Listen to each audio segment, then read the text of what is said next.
You cannot cut a budget when you're 33 trillion in debt. Yes, you can. It's very simple.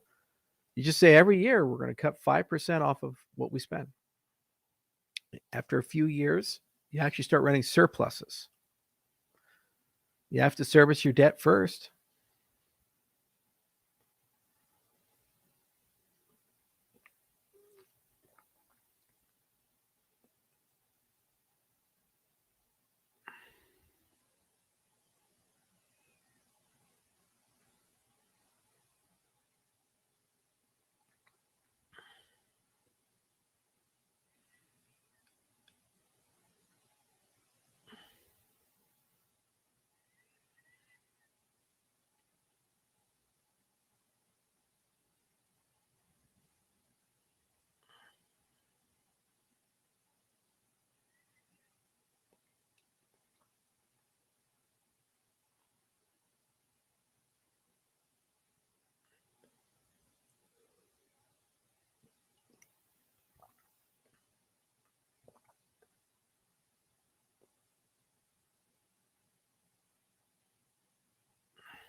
And the paint chip brigade makes a sudden comeback. I thought you guys all died, but you're back.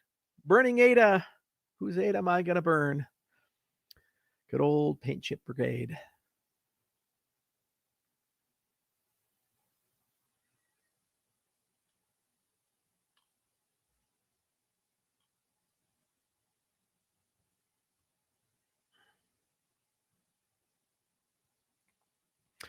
What's your thoughts on how people's negative views on you affect the way Ada is seen? Don't agree with it at all. Do you feel like it's worth saying your opinion less so people don't get upset? No, I'm never going to censor myself. And, here's the thing. No matter what you do, you can't keep people happy.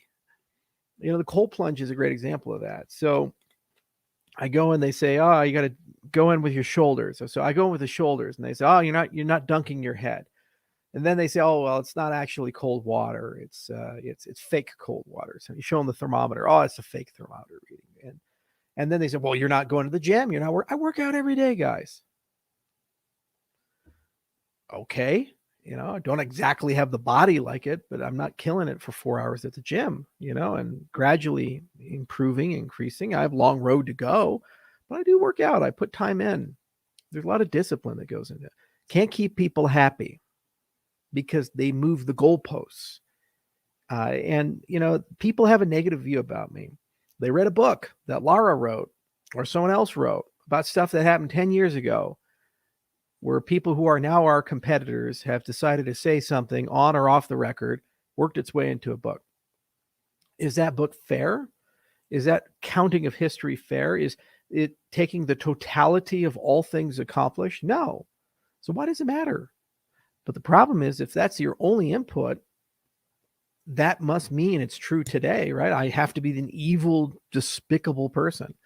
But then we have to take a step back and say, why should that influence at all the growth and success of Cardano if it's truly a decentralized ecosystem? Shouldn't it be the case that you can love Cardano and hate Charles? Shouldn't that be what we strive for? And isn't that a good indication of the success or lack thereof of the governance of Cardano? So to me, the more important thing, instead of self-regulation and saying, oh God, how do I be a likable guy to everybody? Because I'm never going to win that fight. I'm sorry. I'm a thoroughly unlikable guy for some people, and that's okay. It's how do we get a government where people feel comfortable to participate despite the fact that I'm not a likable guy? And I think we've made enormous progress in that dimension. And we really have moved mountains as an ecosystem and community. And there's plenty of people floating around who really have a strong difference of opinion. America has many amazing things about it, but one of the worst parts of America is this celebrity culture of build up and bring down, build up and bring down. We're addicted to the cycle. We love finding somebody, making them great, and then destroying them. We love looking at people and making them very going multidimensional to single dimensional. We love compressing people down to a statement, an incident, a characteristic, something about them. There's so much nuance in humanity and brilliance in humanity. Kanye West is not exactly my favorite person in the world. And he just does some batshit crazy stuff and says some batshit crazy stuff that's deeply offensive and hurtful to a lot of people. On the other hand, every now and then, there's a element of brilliance that's impossible to deny. No business professional in the world would think it's a good idea to spend $7 million to create a Super Bowl commercial and then record it freestyling for 30 seconds on your phone. But not only did it work, he made $19 million off of that. It's just, that's just Kanye. There's these moments of brilliance, and you look at them and you say, look at that. That's pretty cool. And part of growing up in life and becoming a mature adult is to find something special and interesting and fun with people you disagree with, and people that you have a strong distaste for, or people that you don't see eye to eye with, or else you live in an echo chamber. All the time, there's things that I see people throughout our industry doing that I admire deeply, and I point it out when I see it. I'm also a harsh critic at times as well. All the time, I see things that I'm from people I'm friends with, and I criticize them because I think that's not the way to go. Or maybe I'm the other side of it. I say that's really a good idea. At any given moment, there's an opportunity to learn something. There's an opportunity to critique something. There's an opportunity to grow. That's the mindset we should have. And also, you have to use common sense in criticism. If I'm the person that some of these people in the Ethereum community think I am, there is no reality I would not be in prison. We've already run this experiment. Look at Sam Bankman-Fried. Look at all these other people. They chose the easy route. They chose the dishonest route.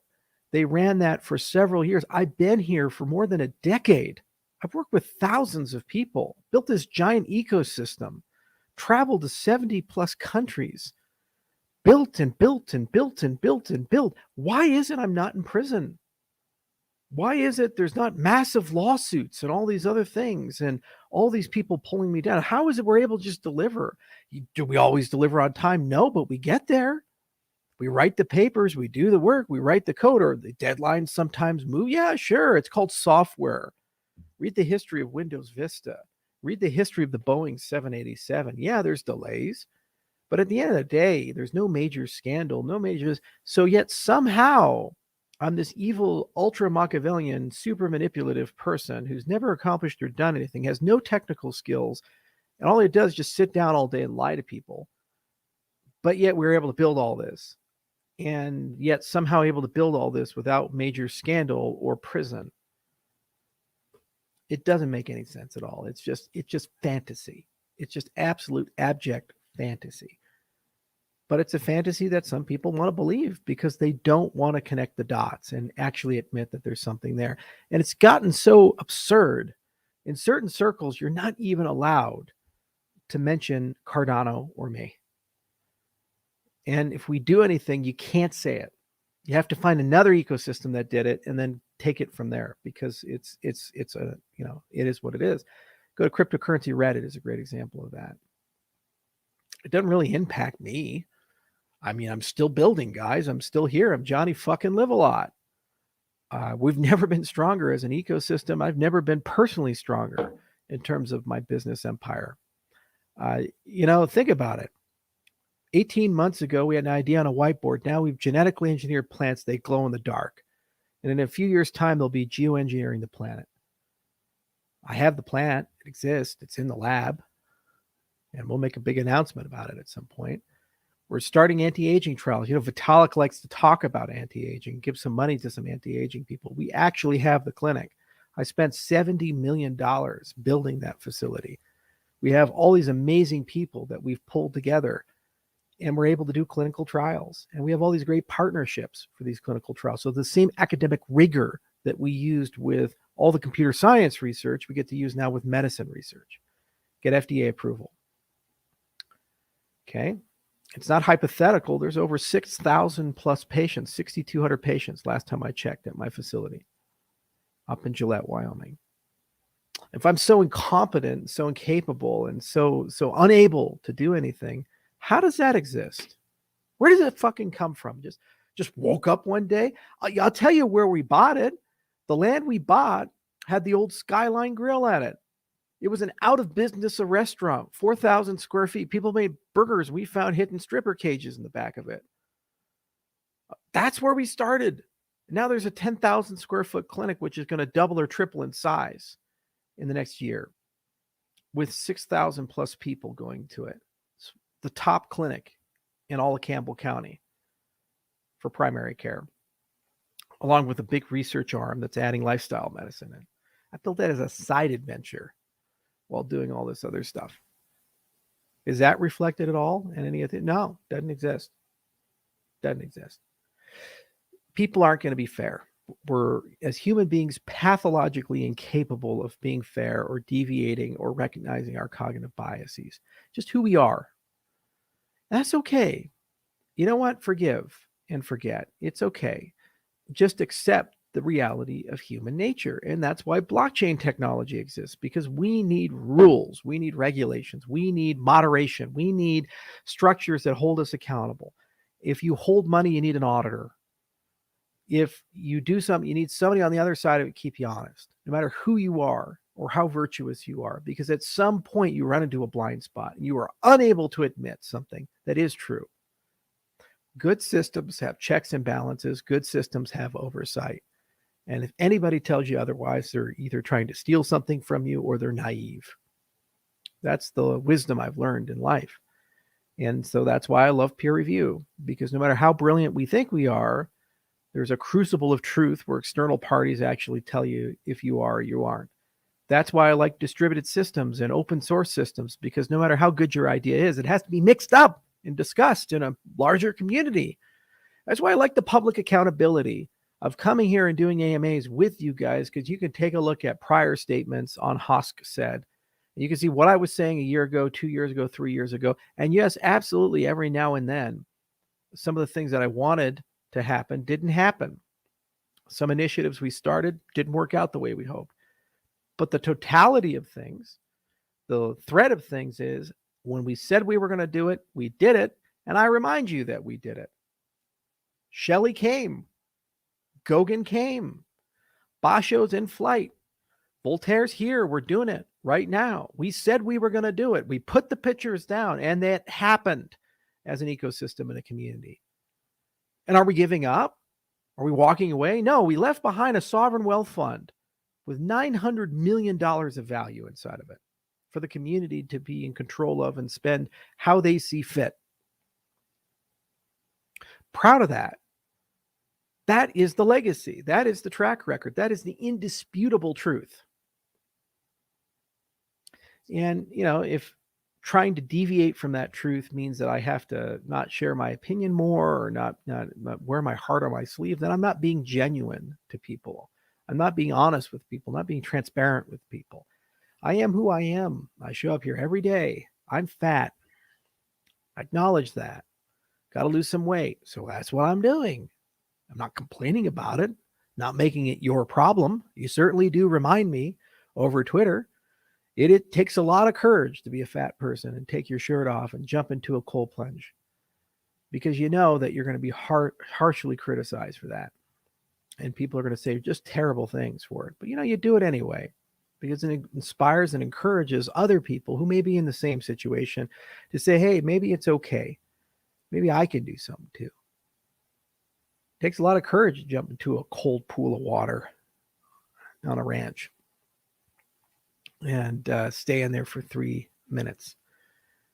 You know, it's not easy, but, you know, on the other side of it, you feel better and you get some character out of it. And greatness comes as a result of those little decisions that you make every single day.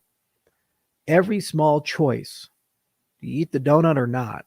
Do you jump in the cold plunge or not? Do you take the cold shower or not? Do you work out today or not? Do you read that thing that you were supposed to read, or do you procrastinate? Do you fill your time with learning and growing and taking care of your commitments, or do you fill your time with distractions and procrastination?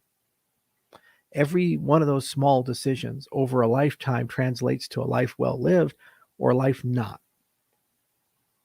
And I share that journey with you guys for better or for worse. And it's all out there, years and years and years and years of it. And I'm better for it because it holds me accountable and makes me a better person. And I have to accept the fact that it's not about whether I get public credit for the wins or losses, because it's not going to be fair. It's hard to be a 33-year-old billionaire. I'm 33 years old when I made it rich, became a billionaire, get no credit for that.